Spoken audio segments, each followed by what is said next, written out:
जब परशुराम जी बार बार भगवान रामचंद्र जी ने मन में विचार किया कि लक्ष्मण जी की चेष्टा से क्रोध आ रहा है, बस लक्ष्मण जी पे चल नहीं रही, तो हमारे ऊपर फरसा चलाना चाहते हैं।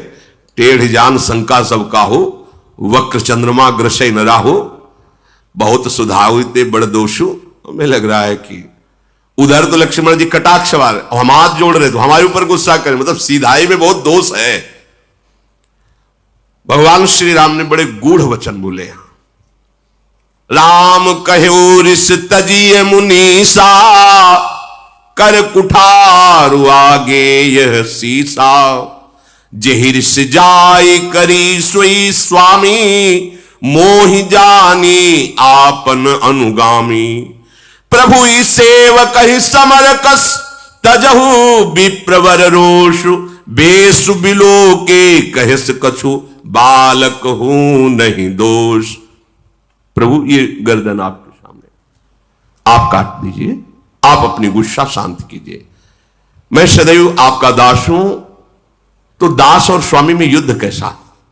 अगर बालक ने कुछ अनुचित बोला है तो आपकी समझ में, मेरी समझ में अनुचित नहीं बोला है। क्यों? क्योंकि आपका वेश ऐसा है, फरसा लिए हो, धनुष बाण लिए हो, बार बार कठोर वचन बोल रहे हो, तो आपको यह पता होना चाहिए कि रघुवंशी बालक है। सामने आकर के अगर कोई ललकारे तो दैन्य वचन और दैन्य चेष्टा करना यह रघुवंशियों में नहीं है। आपका कुठार बाण धनुष देख करके, वीर समझ करके वो बालक कैसा बकाया अनुचित नहीं है आपके भेष के अनुसार। यदि आप कमंडल कुशा आसन साष्टांग दंडवत करके हाथ जोड़ करके खड़ा रहता, मुझे पता है आप बार बार फरसा धनुष, मैंने ये किया, मैंने वो किया, ये वीर वेश वीर वार्ता सुन करके उसके मन में जो बात आई वो कह दिया, वो दोष नहीं है। हम सब आपकी चरण धूल माथे पे रखते हैं। क्षमा, आप शांत रहिए, बहुत क्षमा होनी चाहिए आपके अंदर, दया होनी चाहिए, आप ऋषि हैं। अब प्रभु आप जो कह रहे हैं कि हमसे युद्ध के, तो युद्ध तो हो ही नहीं सकता, क्योंकि आप स्वामी, मैं सेवक हूं। और रही राम नाम की बात कि ये नाम, तो वैसे भी आपका हमारे से नाम बड़ा है, परशु सहित बड़ा। हमारा तो एक छोटा सा नाम राम, और आपका परशुराम कैसे हो सकता है? हमारी आपकी होड़ कैसे हो सकती है? प्रभु मैं तो केवल एक ही गुण ये धनुष धारण करता हूं, आप शम दम तपस्या शौच क्षमा सरलता ज्ञान विज्ञान आस्तिकता, ये 9 गुण धारण करते हैं। हम सब प्रकार से आपके दास हैं, आपको आप क्षमा ही करनी चाहिए, ये बात नहीं कहनी चाहिए कि युद्ध कीजिए। भगवान श्री राम परशुराम जी को बार बार मुनि विप्रवर ऐसा कहा। परशुराम जी क्रोधित होकर ठहाका मारकर बोले, समझ गए तुम मुझे कोरा मुनि ही समझते हो, समझ गए, तुम ही मुझे कोरा मुनि ही समझते हो। मैं ऐसा ब्रह्म ऋषि नहीं हूं जैसा तुम समझते हो।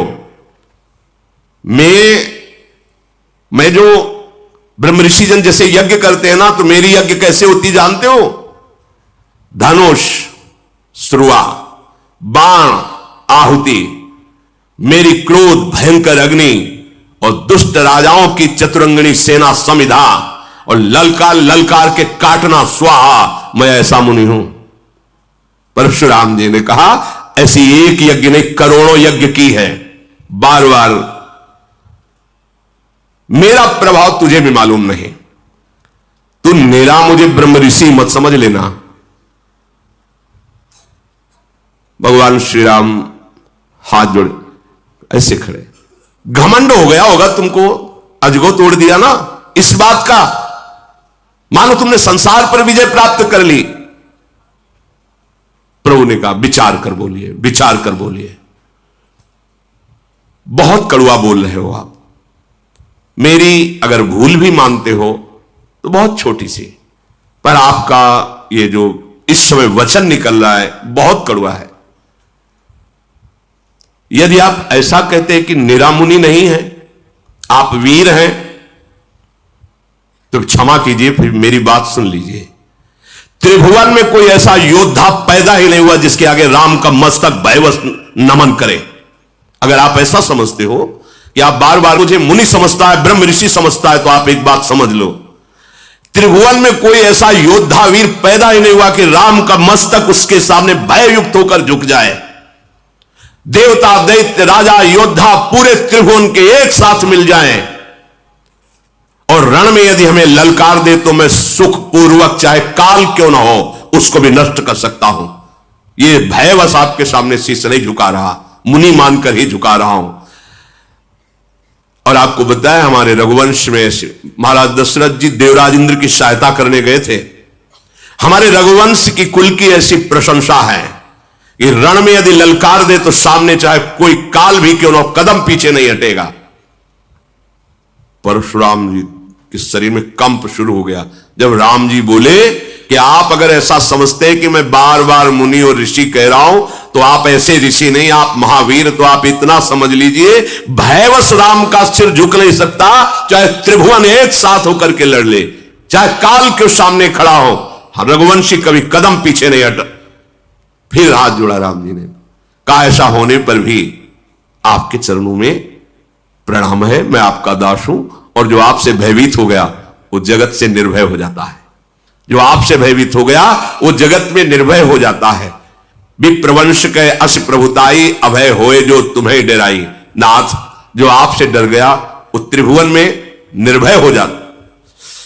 परशुराम जी की बुद्धि काम नहीं कर रही कि एक बार इतना शब्द मेरे सामने कह देना कि भयवश में सर नहीं झुका रहा, अगर काल भी हो तो राम का सर भयवश नहीं झुकेगा।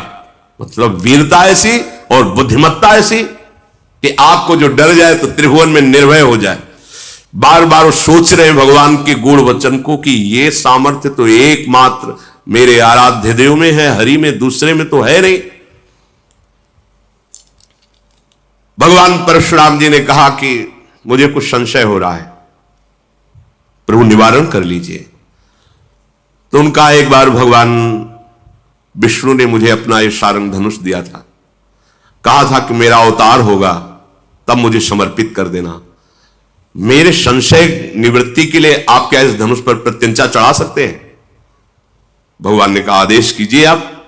तो उनका मेरे संशय के नाश के लिए आप इस पर प्रत्यंचा चढ़ा दीजिए, क्योंकि दूसरा त्रिभुवन में कोई नहीं जो भगवान श्री हरि के सारंग धनुष पर प्रत्यंचा चढ़ा सके, वो केवल वही चढ़ा सकते हैं, दूसरा नहीं। तो जे ही देने को हुए तो अपने आप धनुष प्रभु के हाथ में जाके विराजमान, क्योंकि उन्हीं का नित्य पार्षद है। भगवान ने एक क्षण में खींचा, प्रत्यंचा चढ़ाई, अमोघ बाण संधान किया, देत चाप आप ही चल गयऊ, परशुराम मन विस्मय भयऊ। जाना राम प्रभाव तब पुलक प्रफुल्लित गात, जोरी पानी बोले बचन, हृदय न प्रेम अमात। आहा, मैं जान गया, मैं जान गया, क्षमा कीजिए प्रभु। पुलकित हो रहे भगवान परशुराम ने, हाथ जोड़कर हृदय में प्रेम नहीं समा रहा। ओहो, रघुकुल रूपी कमल वन के सूर्य, मैं समझ गया आप कौन है। आप भगवान श्री हरि है। प्रभु आपकी जय हो। तभी मैं देख रहा था कि आप में बल विक्रम होते हुए भी बार बार नमन, बार बार नमन, ये केवल आप में ही हो सकता। ऐसा बल विक्रम और ऐसी नम्रता आप देवता, ब्रह्म ऋषि, भक्तजन, गौजन, इनकी रक्षा के लिए अवतार लिए हैं। जय हो, जय हो, जय हो, आपकी जय हो प्रभु। मैं जान गया, हे विनयशील कृपा और गुणों के समुद्र, आपकी वचन रचना जो थी उससे मुझे संशय हुआ कि ऐसा तो सिर्फ भगवान ही बोल सकते हैं। काल के सामने कौन टिक सकता है? केवल हरि। हे सेवकों को सुख देने वाले, सब अंगों में सुंदर और शरीर में करोड़ों कामदेवों की छवि धारण करने वाले राम, आपकी जय हो, जय हो। क्षमा करना, अनजाने में मैं अनुचित बोल गया हूं परशुराम जी। मैं एक मुख से आपकी क्या प्रशंसा करूं।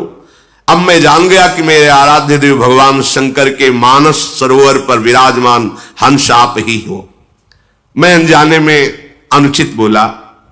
लक्ष्मण जी की भी तरफ देखा और कहा आप दोनों भाई क्षमा करें, मैं जान नहीं पाया, इसलिए दोनों गुण मंदिर आप मुझे क्षमा करें। हे रघुकुल के पताका स्वरूप राम, आपकी जय हो, जय हो, जय हो। कही जय जय जय रघुकुल के तू, जय हो, जय हो, जय। और भगवान सारंग धनुष पर बाण संधान के खड़े। बोलिए, मेरा बाण अमोघ है, एक बार चढ़ गया तो लक्ष्य भेद करके ही उतरता है। अब क्या करूं? तुम्हारी तपस्या नष्ट कर दूं या तुम्हारी गति अवरुद्ध कर दूं? दो में एक होगा।